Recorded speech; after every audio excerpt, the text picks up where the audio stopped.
Bismillahirrahmanirrahim. Melanjutkan kajian buku Quantum Ikhlas karya Bapak R.P. Sentanu, buku yang ditulis di tahun 2007 pada bab 2, yaitu manusia seharusnya ciptaan yang sempurna. Anda dan saya sudah diciptakan sempurna oleh Tuhan Yang Maha Esa. Pada subchapter terakhir ini yaitu ikhlas adalah default factory setting Anda dan saya. Bahwa ikhlas berserah diri kepada Tuhan itu sudah sejatinya adalah bawaan dasar kita, sehingga sebenarnya tidak perlu kita upayakan secara sulit, karena sekali lagi kemampuan untuk berserah diri kepada Tuhan itu sudah bawaan kita. Itu menurut Pak R.P. Sentanu. Kita bahas satu persatu beberapa catatan penting di subchapter ini. Bismillahirrahmanirrahim. Bismillahirrahmanirrahim. Pada bagian yang pertama ini kita diingatkan oleh penulis buku yaitu Pak R.P. Sentanu bahwa kemampuan untuk ikhlas, kemampuan untuk berserah diri kapanpun dibutuhkan, tidak hanya ketika kita dalam kondisi terdesak, itu adalah bawaan aslinya kita, atau istilahnya ini adalah default factory settingnya kita.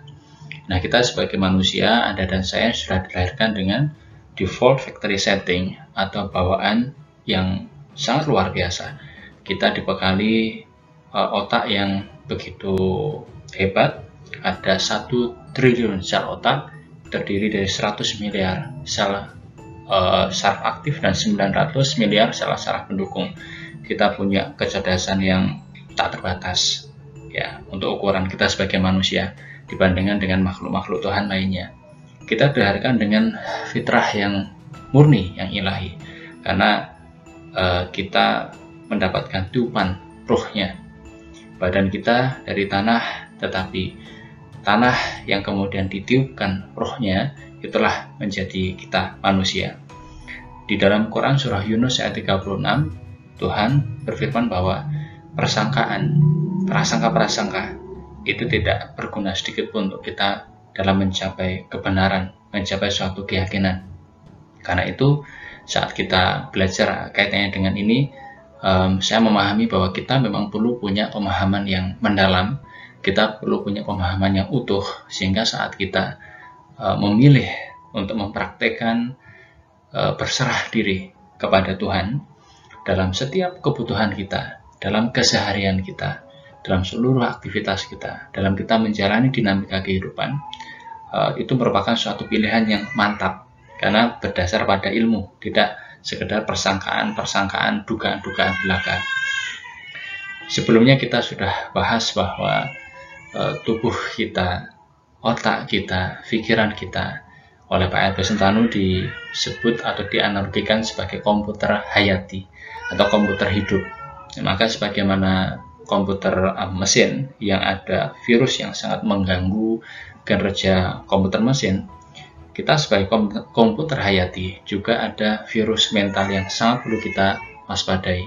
Di antaranya berupa prasangka-prasangka buruk kepada Tuhan, berprasangka buruk kepada sesama, dan juga pikiran-pikiran yang negatif. Fokus-fokus pikiran yang membuat perasaan kita nggak nyaman, yang membuat perasaan kita mungkin marah, mungkin merasa bersalah, menyesal, putus asa, merasa lemah, dan seterusnya. Ini adalah virus-virus mental yang perlu kita sadari. Kalau komputer mesin kita saja, kita berusaha lindungi dengan berbagai macam antivirus, kemudian kita update secara berkala, maka diri kita, khususnya pikiran kita, juga perlu kita bentengi, ya kita install antivirus. Di antaranya yang berupa antivirus adalah ilmu agama, ilmu kehidupan, sehingga kita bisa menjaga diri kita dari ini diantaranya prasangka-prasangka buruk, pikiran-pikiran yang negatif. Kemudian ini mudah-mudahan ya kita kalau sedang dalam keadaan seperti ini, kita segera sadar dan bisa mengubah diri, yakni kita ketika kita lupa atau kita nggak percaya, nggak yakin terhadap sifat-sifat kesempurnaan diri kita. Di bagian sebelumnya kita bahas bahwa kita yakin bahwa Tuhan menciptakan kita dengan berbagai macam kelebihan dan kesempurnaan ya berupa fitrah di dalam diri kita untuk berupa potensi kebaikan, kelebihan, kekuatan, dan berbagai potensi yang kita miliki. Saya pikir ini menjadi suatu pilihan keyakinan, suatu pilihan paradigma atau mindset yang sangat penting untuk kita miliki, bahwa Tuhan sudah memberi kita segala potensi yang luar biasa, sehingga kita menjalani kehidupan ini dengan rasa syukur, dengan rasa yakin, dengan optimis, dengan rasa percaya, dengan pandangan positif terhadap masa depan. Ya, tentu Tuhan tidak menghendaki kita menjalani hidup dengan sikap yang negatif, menggerutu, putus asa, merasa minder, dan seterusnya. Kita yakin bahwa Tuhan sudah memberikan berbagai macam potensi di dalam diri kita, potensi berbuat kebaikan, potensi berupa bakat talenta yang kita miliki, ya, berupa potensi yang ada pada diri kita. Maka kelanjutan dari pembahasan sebelumnya adalah, bisa jadi saat kita terkena virus mental, komputer hayati kita terkena virus mental, maka kita menjadi tidak percaya, kita menjadi tidak yakin bahwa hidup ini nikmat, hidup ini penuh dengan hal-hal yang patut disyukuri, hidup ini menyenangkan, dan kemudian ini sangat patut untuk kita syukuri. Justru kita percaya yang sebaliknya ketika komputer hayati kita terkena virus mental, terkena didominasi oleh prasangka-prasangka buruk, oleh pikiran-pikiran yang negatif. Kemudian kita tidak percaya atau kita merasa tidak yakin bahwa rezeki bagi setiap makhluk, rezeki kita, rezeki keluarga kita, rezeki semua orang di sekitar kita, itu semuanya sudah diatur dan semuanya cukup untuk setiap makhluk di bumi ini. Karena kita yakin bahwa Tuhan Maha Kaya, Tuhan Maha segala-galanya, Tuhan Maha mengatur, ya, Tuhan Maha memberi rezeki. Jadi artinya kita tidak perlu berebut rezeki, karena setiap orang sudah punya jatahnya masing-masing, tinggal dijemput sesuai dengan jalannya masing-masing. Tidak perlu merebut, ya, dan ataupun tidak perlu takut direbut, karena setiap rezeki kita sudah dijamin oleh Tuhan. Yang penting kita terus mau bergerak. Dan kita juga bisa jadi tidak percaya bahwa tubuh kita itu sebenarnya mampu untuk mengembalikan kondisi keseimbangannya sendiri. Kita cenderung percaya bahwa ketika tubuh kita terasa kurang nyaman, sakit, dan seterusnya, kita yakin bahwa solusinya adalah satu, yaitu obat. Solusinya adalah kita mengonsumsi, ya, obat-obatan atau perlu, ya, sesuatu di luar diri kita. Kita tidak yakin bahwa tubuh kita itu punya mekanisme yang secara homeostasis atau secara bawaan mampu untuk mengembalikan diri ke kondisi semulanya, ke kondisi seimbangnya, bahwa tubuh kita memiliki daya tahan tubuh dan memiliki mekanisme yang sekali lagi bisa mengembalikan kepada keadaan idealnya. Kemudian kita juga cenderung tidak percaya bahwa pikiran kita, perasaan kita, atau kesadaran atau daya batin kita itu lebih powerful, ya, lebih powerful berdampak dibandingkan sekedar perbuatan-perbuatan tindakan kita yang tidak diikuti oleh suatu daya batin yang selaras dengan perbuatan itu. Jadi daya batin kita itu jauh lebih perlu kita perhatikan terlebih dahulu sebelum kita melakukan suatu tindakan. Sekali lagi, daya batin kita, pikiran, perasaan kita, kejernihan pikiran dan perasaan kita sangat penting untuk kita perhatikan sebelum kita melakukan suatu tindakan untuk mencapai atau mewujudkan niat kita. Sangat penting untuk kita memperhatikan apa yang menjadi fokus pikiran kita, bagaimana perasaan kita. Saat pikiran perasaan kita selaras, harmonis, kita fokus pada tujuan yang ingin dicapai, perasaan kita tenang, perasaan kita yakin, kita juga rileks, kita berserah. Artinya ketika kita melakukan suatu upaya tidak ada beban, ya, kita tidak bernafsu untuk mencapai tujuan yang kita inginkan, kita tidak melekat pada sesuatu itu, Karena ketika kita menginginkan sesuatu, kita melekat pada sesuatu, maka kita diperbudak oleh sesuatu itu. Slaveness atau perbudakan itu tingkat energinya sangat rendah sekali. Kita diperbudak oleh sesuatu. Jauh lebih bermanfaat buat kita adalah berserah. Artinya kita tetap bertindak, tetapi hati kita tetap kita gantungkan kepada yang Maha mengatur segalanya. Pasti Tuhan akan memberikan yang terbaik kepada kita selama kita mau melakukan.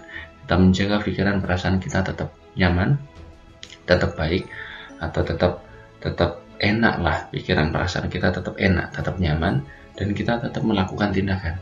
Itu sudah cukup, tanpa ada perasaan harus mendapatkan sesuatu, tanpa ada perasaan melekat pada apa yang diinginkan.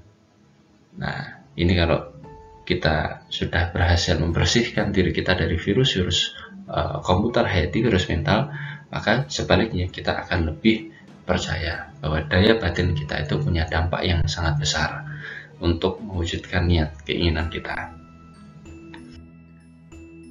Lanjutannya, kita juga menjadi tidak percaya atau tidak yakin bahwa kita sebagai manusia dapat meningkatkan kualitas hidup kita dengan cara apa? Meningkatkan kualitas pikiran-pikiran kita, meningkatkan kualitas perasaan-perasaan kita. Tentu menjadi pikiran yang lebih berkualitas, perasaan yang lebih berkualitas, perasaan yang lebih tenang. Kita perlu mengembangkan itu, perasaan yang lebih dominan damai, perasaan yang lebih dominan yakin. Ya, ada sebuah studi yang di video sebelumnya kita bahas, yang dilakukan oleh Profesor David Hawkins, Dr. David Hawkins, dalam disertasinya yang berjudul Qualitative and Quantitative Analysis and Calibration of the Level of the Human Consciousness, yang diantara intinya adalah bagaimana kualitas kesadaran kita, kualitas batiniah kita secara dominan, bagaimana kualitas dominan batin kita, apa perasaan dominan yang kita rasakan, apa pikiran dominan yang kita rasakan, itu berpengaruh, berkorelasi langsung terhadap kualitas hidup kita.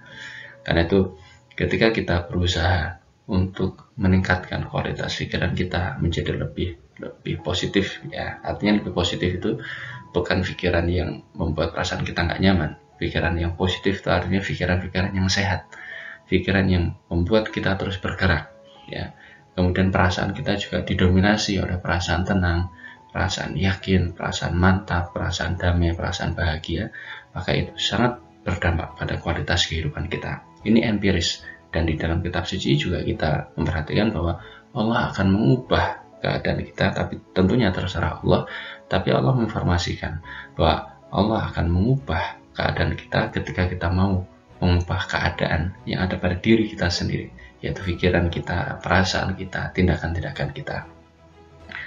Dan kita cenderung tidak percaya, tidak yakin bahwa ikhlas, ya, artinya berserah diri kepada Tuhan itu sesuatu yang simpel, sesuatu yang sederhana dan memudahkan, juga menyenangkan. Kita justru percaya yang sebaliknya, bahwa berserah diri itu malah bikin repot, ya, bikin ruwet. Harusnya adalah pokoknya burning desire, ya, pokoknya ngoyo aja, pokoknya ngotot, ya, nggak seperti itu semestinya. Kemudian sebaliknya, saat kita terkena virus mental, ya, pikiran-pikiran kita cenderung banyak prasangka-prasangka negatif, ya, prasangka buruk, pikiran negatif. Kita menjadi lebih percaya, bahkan menjadi yakin bahwa hidup ini penuh dengan kesusahan, penuh dengan penderitaan. Kita melihat kesusahan, penderitaan di mana-mana. Fokus kita pada kesusahan, fokus kita pada penderitaan, padahal nggak seperti itu. Jadi mata kita itu seperti kamera, ya. Kemana kita mengarahkan fokus kita, itu akan menjadi kesimpulan bagi pikiran kita. Saat kita menghadiri suatu acara, ya, kemudian fotografer ini fokus kepada momen-momen yang spesial, momen-momen yang menyenangkan, maka ketika hasil jepretan baik foto maupun video itu dipublikasikan, maka ada suatu kesimpulan, suatu kesan bahwa acara itu betul-betul menyenangkan. Tapi sebaliknya, ketika yang dijepret adalah kejadian-kejadian yang mungkin hanya sesaat, ya, orang cemberut atau orang bermuram wajah, kemudian itu dikumpulkan semuanya, kemudian dipublikasikan, ditampilkan, maka ada suatu kesimpulan bahwa acara tersebut sangat tidak menyenangkan. Nah, bagaimana kita mengarahkan fokus pikiran kita akan menjadi realitas hidup kita. Ketika kita fokus berbagai macam kesusahan dan penderitaan, tentu dalam hidup ini pasti adalah kita mengalami kesusahan, kita mengalami penderitaan. Tetapi kalau kita fokus kepada hal-hal itu, kita akan senantiasa mendapati hal itu. Rezeki susah untuk didapat. Kalau kita yakin ini, maka inilah yang akan menjadi realitas kita. Rezeki itu sudah selalu tidak cukup atau selalu kurang. Apalagi ditambah dengan keluhan-keluhan, pertengkaran-pertengkaran mengenai uang dan seterusnya. Itu akan sangat berdampak tidak baik pada kehidupan kita. Kalau misalnya dokter sudah memvonis saya sakit X, maka pasti seperti itu. Ya, kita tidak mempertimbangkan bagaimana rasanya tubuh kita yang sebenarnya. Karena sebenarnya yang lebih tahu tubuh kita adalah kita sendiri. Karena kita yang merasakan tubuh kita. Lanjutannya, kita lebih percaya atau bahkan yakin bahwa di dunia ini lebih banyak orang jahat daripada orang baik. Hati-hati. Kalau kita yakin banyak orang jahat, maka kita akan mendapatinya. Setia kepada pasangan suami atau istri itu susah. Ya, ini mungkin karena pemrograman masa lalu, mungkin karena suatu pengalaman hidup. Tapi kalau ini kita yakini, inilah sekali lagi akan menjadi realitas kita. Sangat penting untuk kita memilih secara sadar dan sengaja apa keyakinan atau mindset yang mau kita miliki. Ya, karena bagaimana keyakinan kita, apa yang kita pilih menjadi keyakinan kita, akan menjadi program yang secara bawah sadar kita jalankan, dan cepat atau lambat akan mewujud ke dalam realitas kita. Hidup ini seperti gambling, seperti judi, dan sialnya kita seringkali kalah. Ini keyakinan yang tentu saja tidak baik. Ikhlas atau berserah diri kepada Tuhan itu sulit, kemudian menyulitkan. Nah, ini indikatornya. Kalau kita lebih cenderung percaya ini, bagian ini, dan cenderung tidak percaya pada pembahasan sebelumnya, kita perlu mengakui dan menyadari bahwa ada yang perlu kita bersihkan dari pikiran dan perasaan kita. Nah, kita perlu waspadai sekali lagi virus-virus mental berupa tadi prasangka buruk dan juga pikiran-pikiran negatif. Itu sangat bisa merusak, mengganggu, membuat hang ya diri kita atau komputer hayati diri ini. Padahal kualitas hidup kita, Anda dan saya, sangat ditentukan oleh bagaimana kualitas mindset kita, bagaimana kualitas belief kita, kualitas keyakinan-keyakinan kita. Maka ketika kita memilih secara sadar dan sengaja memilih apa yang mau kita jadikan mindset, ini suatu pilihan yang dewasa. Jadi salah satu tanda kedewasaan kita menurut saya adalah saat kita bersedia secara sadar dan sengaja memilih apa yang mau kita jadikan sebagai keyakinan. Bukan berfokus pada keyakinan ini benar atau salah, tapi dengan saya memiliki keyakinan ini bermanfaat tidak buat kehidupan saya, membuat saya terus bergerak menuju niat tujuan saya atau tidak. Jadi cara mengukur suatu keyakinan adalah pada asas kebermanfaatannya dan bagaimana dampaknya terhadap kehidupan, bukan pada benar salahnya, tapi bagaimana dampaknya terhadap kualitas hidup kita. Sekali lagi kita diingatkan sebagaimana di subchapter sebelumnya, di video sebelumnya, bahwa kesempurnaan kita, kemudian saya tambahkan keutuhan, kelengkapan diri kita, sejatinya sudah merupakan fitrah atau bawaan atau dari sononya, ya default factory setting setiap manusia, Anda dan saya. Kita yakin itu, bahwa kita dilahirkan sudah lengkap dengan kelebihan dan kesempurnaan. Bukan kelebihan dan kekurangan, tapi kelebihan dan kesempurnaan. Tugas kita untuk membongkar keyakinan-keyakinan yang tidak baik, prasangka-prasangka buruk, untuk kita menemukan kembali fitrah kesejatian kita, kita mengenali bakat potensi kita, dan kita gunakan itu semuanya untuk memberikan manfaat dan kemasyarakatan yang seluas-luasnya. Oke, di subchapter berikutnya Pak Nunu mengajak kita untuk mengupgrade hardware kita. Demi apa? Demi kita bisa kembali lagi dan merasakan fitrah kesejatian, keorisinalitasan kita, bahwa kita sebagai manusia kita cenderung menemui kesulitan untuk bisa melihat suatu permasalahan di dalam diri kita sendiri secara jernih. Ya, kita cenderung subjektif gitu ya, untuk melihat diri kita sendiri.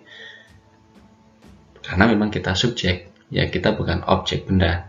Kita cenderung sulit untuk mengakui bahwa kadang kita itu bermasalah. Ada suatu kecenderungan dalam diri kita untuk defense mechanism, untuk membela diri, untuk menyangka bahwa tidak ada yang salah dalam diri kita. Padahal kalau kita mau berubah, titik awalnya adalah kita perlu mengakui dan menyadari ada sesuatu yang perlu kita perbaiki dalam hidup kita. Mengidentifikasi internal error, ya bahasanya, pada komputer hayati diri kita dengan secara jernih, ya, secara adil, ya, melihat kualitas hidup yang kita jalani. Jadi cara untuk kita mengenali ada suatu hal yang perlu kita perbaiki atau internal error pada diri kita, ya, dengan lebih adil, ya, saya bahasanya untuk mengganti kata ini dengan lebih adil adalah dengan, ya sudah, kita lihat bagaimana kualitas hidup kita. Kalau kualitas hidup kita dalam semua aspek fine-fine saja, maka kita bisa katakan alhamdulillah, berarti komputer hayati kita relatif baik-baik saja. Kualitas karir kita, finansial kita, relasi kita, mental kita, spiritual kita, kesehatan tubuh kita, semuanya baik-baik saja, maka kita bisa simpulkan program di dalam diri kita relatif baik-baik saja. Tapi kalau ada 1, 2, 3 atau kesemuanya aspek ini mengalami suatu problem atau kendala, kita perlu mengakui secara sadar bahwa ada hal yang perlu kita perbaiki dari diri kita, dari komputer hayati kita.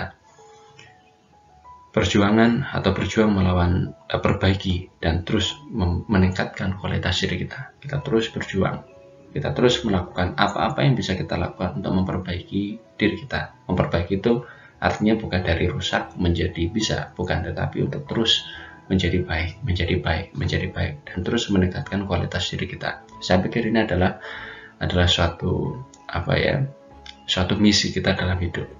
Nabi kita Rasul Muhammad SAW sudah berpesan bahwa orang yang hari ini itu sama dengan hari yang kemarin itu rugi. Hari ini kok lebih buruk dari hari sebelumnya, itu celaka orangnya. Tapi kalau hari ininya lebih baik dari hari-hari sebelumnya, maka itulah orang yang sukses, orang yang beruntung. Bukankah kita mau jadi golongan yang terakhir itu? Maka selaras dengan ajakan ini untuk kita terus melakukan apa-apa yang bisa kita lakukan untuk terus menjadikan diri kita semakin meningkat, semakin baik, gitu. Kemudian teknologi kuantum ikhlas, ya, Pak RB Setanu menyebut konsep kuantum ikhlas sebagai suatu teknologi. Ini diibaratkan sebagai SOP, ya, tapi bukan standard operational procedure, tetapi spiritual operating procedure untuk kita mengembalikan diri kita kepada fitrah kesejatiannya diri kita, pada kondisi orisinalnya kita. Ini sebagaimana kita bahas di video sebelumnya, Pak RB Setanu menciptakan konsep yang pertama brainwave management, kemudian heartwave management.